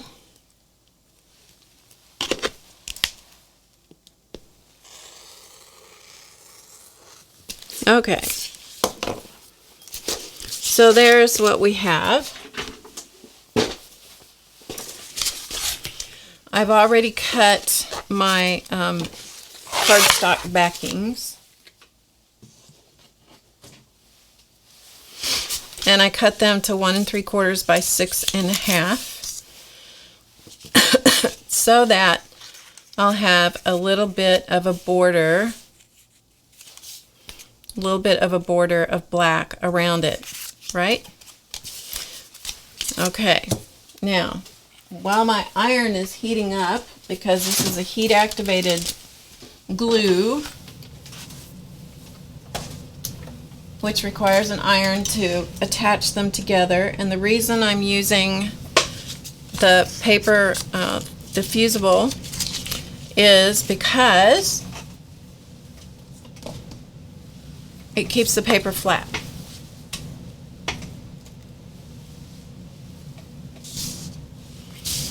Alright, I'm going to just use an archival ink here, and I'm going to edge these real quickly because it does help kind of finish them. So just a little bit of ink around the edge. But once you cut these up, the thing is, you want to have enough designs on them though, so that no matter where you cut it, it's going to look pretty. And having a little bit of that sparkly stuff from the gold glitter or silver glitter, or you could use a glimmer spray of any kind. I just happen to use the Tumble Dye. Just add something a little special. Then you can come back if you want to and use some gold gel pens or Stardust, the clear star pen or whatever. You can add more. You can decorate these to your heart's content. So you've made your own collage sheet with your own combination of designs, which is fun. Combinations of colors. It's a good doodly kind of thing with the addition of some precision if you like that kind of stuff. If you don't do it. But I thought it was just something different that we could do. Still using a spirograph, experimenting with the designs, but then when you're done, it's like, okay, what do I do with it now, right? You can also make those designs on the tracing paper that I showed you earlier. We're not going to do any of those today, but you can do them with tracing paper, and I'll show you what you can do with that. Okay, so we have these all edged. Okay, so all the edging is done. So let me get the iron up here.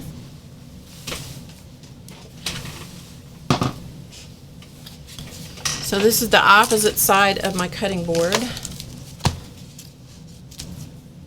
Okay, this is the opposite side of the cutting board. I do have some parchment paper on it. And the reason I have parchment paper is because it's to protect my iron and my surface.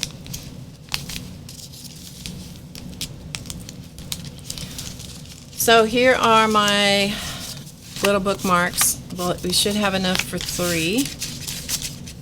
So let's figure out what we want to do on the front side. So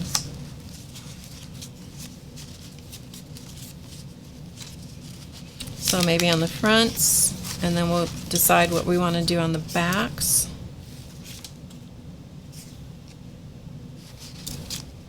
Okay, so the first thing you have to do now, so we've decided these are going to go on the fronts. just like so. Make sure your rotary cutter is always closed when you're not using it. So you need to take the paper off the back. The easiest way to do that is just to scratch the surface. Remember, this is only copy paper that you're working on, so don't scratch too hard or you'll scratch through the copy paper. So you've got to get the paper backing off, like so. So this is adhesive back here now. So I'm going to line this up as best I can, which you can always do better if you are standing up over it, which I'm not, but in a perfect world I would be. And then iron it in place. Thanks, Amelie.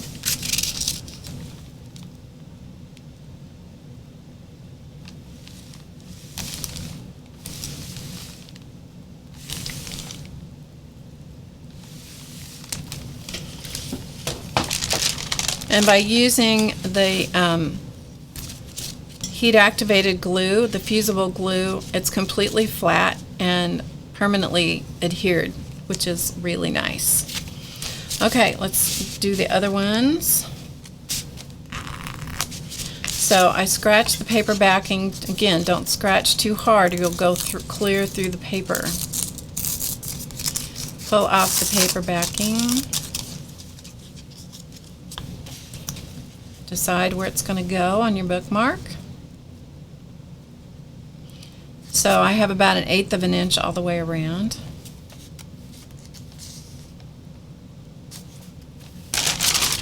Like so. Hold it in place and fuse it.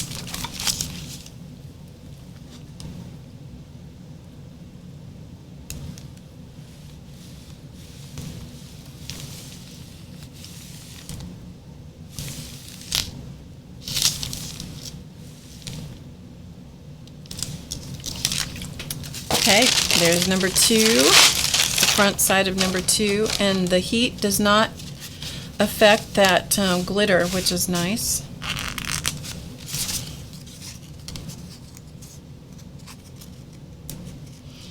If you have good fingernails, then this part's not a challenge. If you don't, it becomes a bit more of a challenge.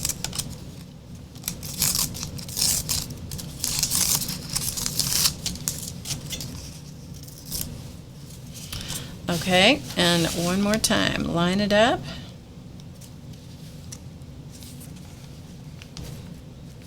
Get as straight as you can. You know, perfection is highly overrated in my world, but I do try to do the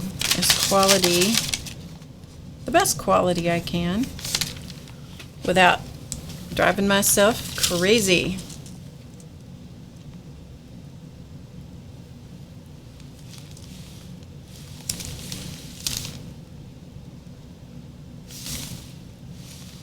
The parchment paper really helps protect your iron and your ironing surface. So I always use it wherever I'm working. I also use it out here in my painty area too. It is a staple in my world, no matter what. Okay, so here are our 3 bookmarks. So we need to put 3 things on the back or on the other side. So we'll put this one on this one, and this one on this one, and that one on that one. Okay, decision made. Make a decision and move on. So, again, same thing. Remove the paper backing.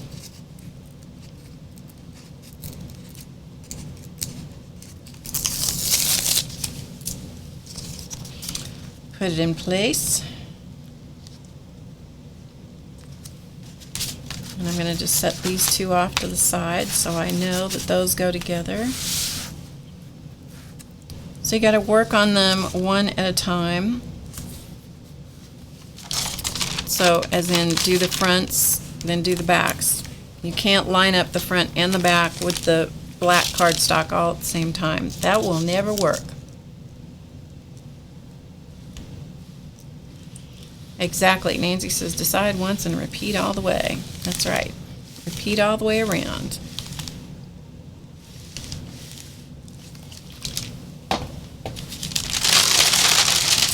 Alright, so that one's all done. Now be careful. When paper is heated, it becomes like the surface of the sun, hot. It is hot, hot, hot. So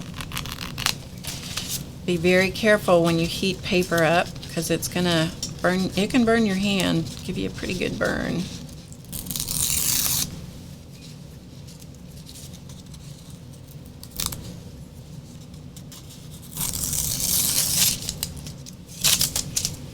Okay.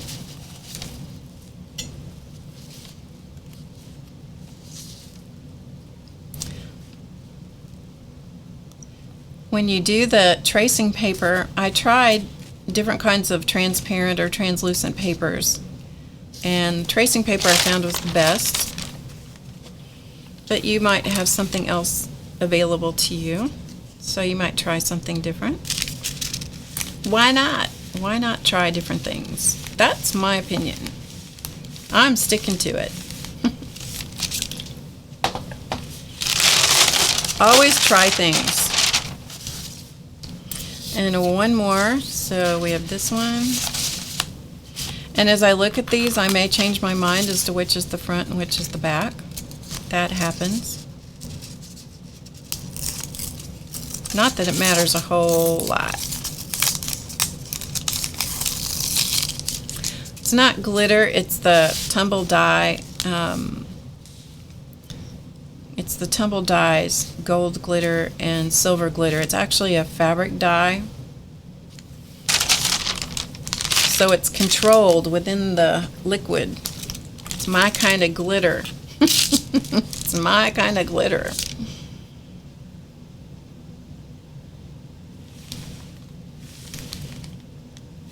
You want to follow the directions on any fusible product that you use so that you fuse it the right amount of time but not too long, because if you fuse it too long, you'll actually you'll dissolve the glue into your project, and then there's no glue because it's gone away.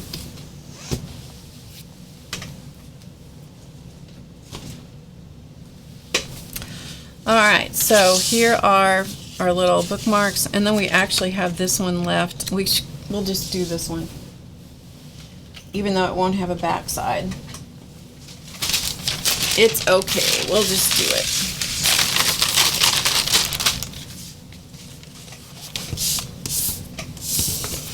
Because why not? We might as well. Even though it won't have something on the other side of it. I'll find something somewhere to put on the other side of it, or just leave it with black on the back. That's usually what I do, really. Usually just make them one-sided, but I thought they'd be pretty double-sided.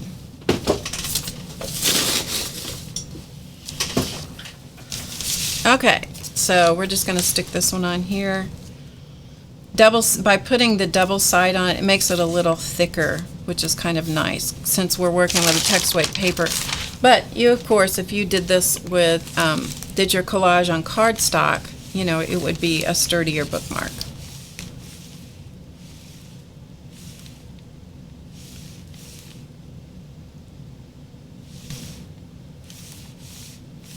Okay, good enough.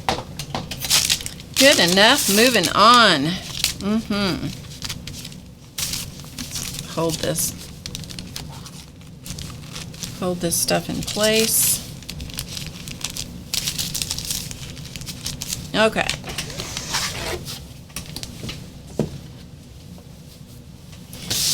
Okay, so here are our bookmarks. And so what we want to do is decide which is the side that we want to be the top side. Actually, I like this side better. I like that side.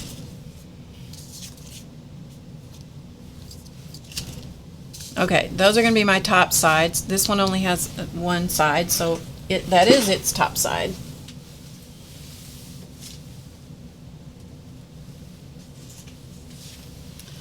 Then if you have some yarns or some fibers, these are some yarns that I have. Okay. Yeah, you can't find the tumble dyes in muted colors. That's why you water them down. That way you get the colors that you want. They tend to be pretty bold colors. So that's why I water them down. Okay, so I generally cut the fibers about, I don't know, 9 or 10 inches, give or take. So we're just going to do 9 inches. So I need 4 sets, and I'm just going to use the colors I have here unless something's ornery, and then if it is, I'll just drop it out of the mix because that's how I roll. It's like, cooperate or you don't get to be in the project.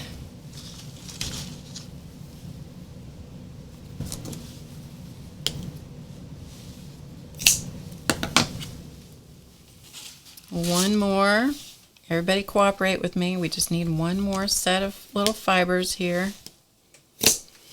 Okay, and then I get to get rid of the yarns out of the way. This is a 1/4 inch We Are Memory Keepers punch.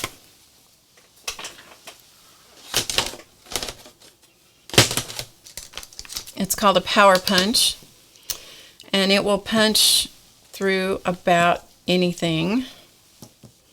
So if you have a centering ruler, the Tim Holtz ruler has a centering ruler. There's other brands on the market, of course, but this has 0 in the center on one side. It makes it really easy for finding the middle of whatever it is that you're working on. So line it up so that you know it's in the middle, and then decide where your hole is going to be. So the hole is going to be right there. And then just punch the hole. So I punch one, and if it looks okay to me, then I use that as my guide for everything else. So I just use that and make my marks.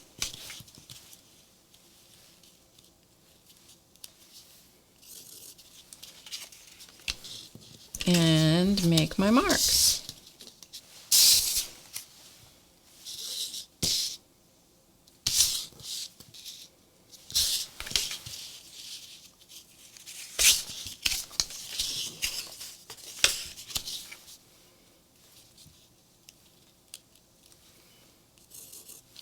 Okay, so once I have it decided, then I just go through and I look through the little hole. You can actually take this assembly out. It makes finding the markings much easier.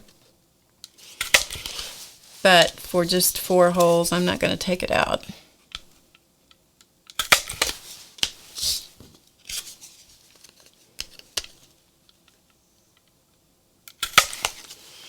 Okay.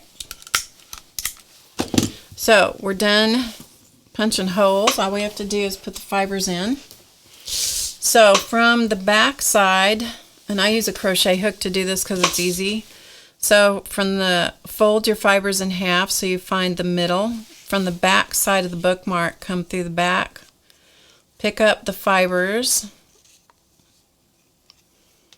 pull them through the hole, put your fingers in the loop, pull the ends through the loop, snug it up like so. And then I usually like to trim these fibers down, but you can do whatever you want to do. I usually trim them down till they're a couple inches long. And that's rinse, repeat. And your bookmarks are done unless you want to put words on them. And most generally I will put words on or a quote, a phrase, something. And I love the Tim Holtz Big Chat and whatever they're called. Big Chat, Small Talk, Chit Chat, and Big Chat.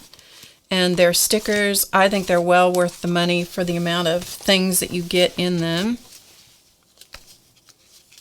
And so I use those all the time. Alright, so once they're stuck in there, trim them up a little bit.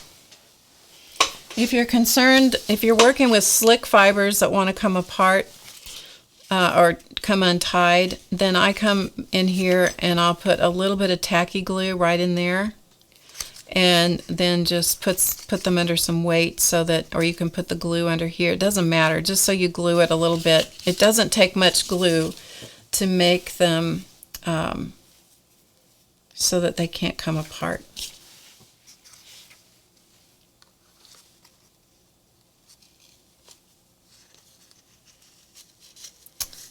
Okay, so we'll do these last two, then I'm going to show you how I used the ones that I did on tracing paper.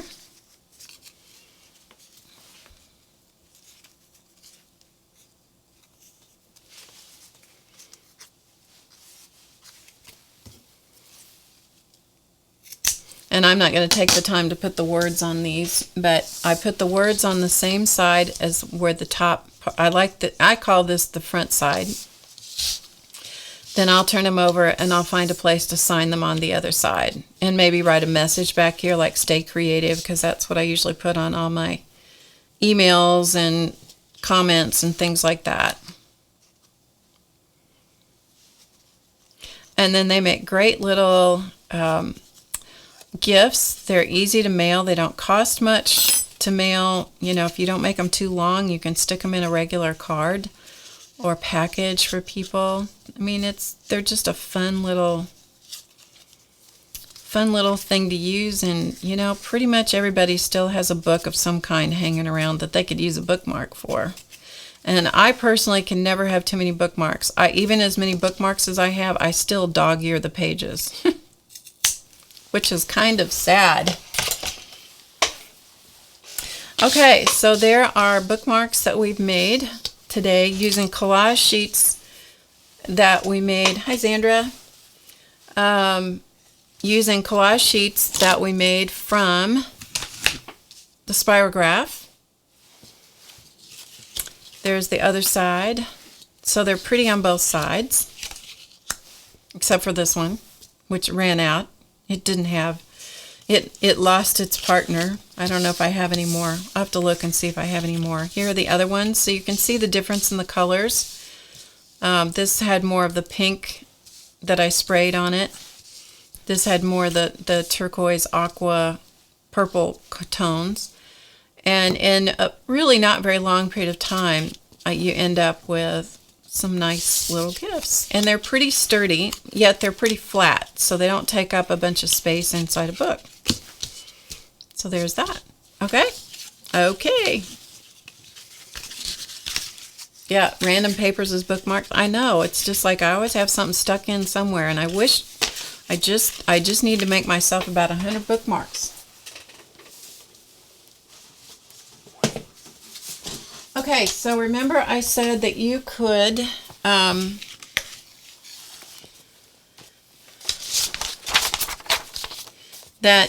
make the same little designs that we were just doing. You could make them on tracing paper. And that's what I've done here. So this is tracing paper. I'll show this to you in the other camera here in a second. So these are the tracing paper designs that I cut out. There's a couple more down here at the bottom of the page. I cut them out. This was, again, scraped paint and used up stuff. Jelly plate printing or whatever that I was doing. And I cut them out. And then something like this, you'll have the best luck putting them down if you'll use a glue stick. I tried one with collage medium because I wanted to see what it would do. And it's the translucent papers like this do not like to go down smoothly, so you really need to use the driest adhesive possible, and you don't want something like the Wonder Under that we use today, because that adds a more milky quality. What I was after was something that was very, translucent. So I'll show it to you here. So hopefully you can see that.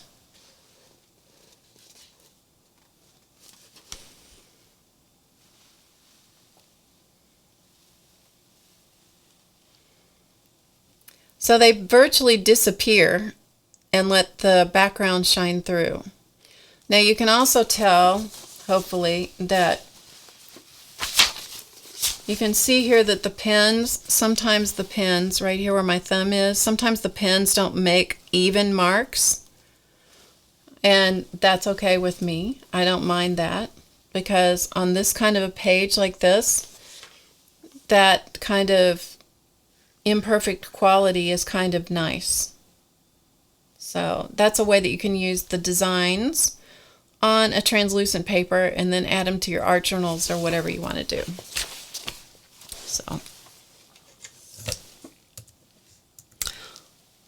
So that's how you can further use your spirographs to do some practical things. Some practical things in your world, if you can call an art journal practical. I do. Okay, let me show you the bookmarks up real close, and then we're going to go. No, I haven't been circling all week, believe it or not. Believe it or not. Okay, so I'm going to show these to you up close.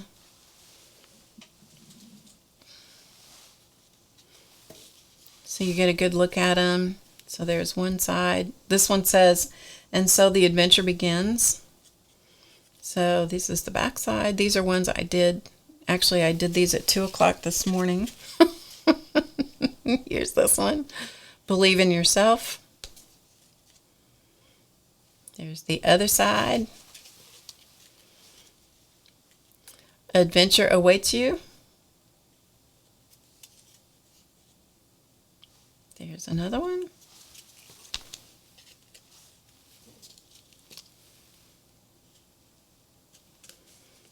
That's the one that doesn't have a back on it.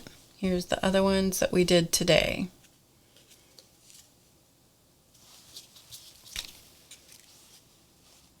Just so you can get a good close-up as to what they look like.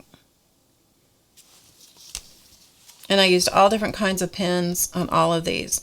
And I didn't have any bleeding of ink with these, but I didn't saturate the paper. I just misted over the top of the paper. So yeah, that's what I mean by you have to really, to know what stuff's going to do, you really have to try the paper and try the exact pens you're going to use and all that kind of stuff. And you know, for the most part, I don't try all that stuff out. I just go for it and see what happens. Yep, that's what I do. Yeah, I'll sleep sometime in the future. But thank you. All right, that's it for today. We will be having one more class or one more stream here. And that will be next week. And I'd really love some ideas from you guys as to what you'd like to see or like to have me do. So you can tweet me that. You can put it in the chat. You can put it in the description box below the video. I'd love to know what you're interested in having me do. And we'll see what we can come up with, because I'm going to do one more stream and then I'm going to take off the rest of August and I'll be back in September. You want the sponsors? Of course we do. I've almost forgot about them. That would be bad. That would be bad. Let me get them. Let me get the sponsor cam. So while I'm getting them, you can figure out what you want. Watercolors, I'm not good with watercolors. Nancy, you got to be sick of mandalas. Okay, let me get the sponsors out.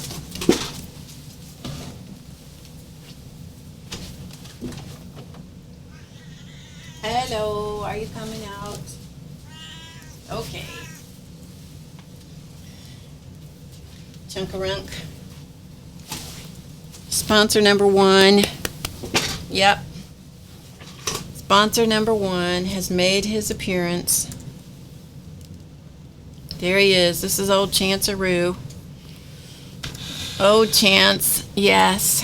Charlie's in the window, all snuggled in the window where the sun is coming in, and it's cool in there today, so he's happy. Yeah, I'll be back. I'll be back next week. Zen Doodle Designs. Okay. right. Zentangle, Zendoodles. Okay, we can do that. Charlie's apparently not coming out today. He's busy. He's busy sleeping. Thank you so much for joining me today. It's so nice to have you guys here on Drama Free Friday. I will be back next week.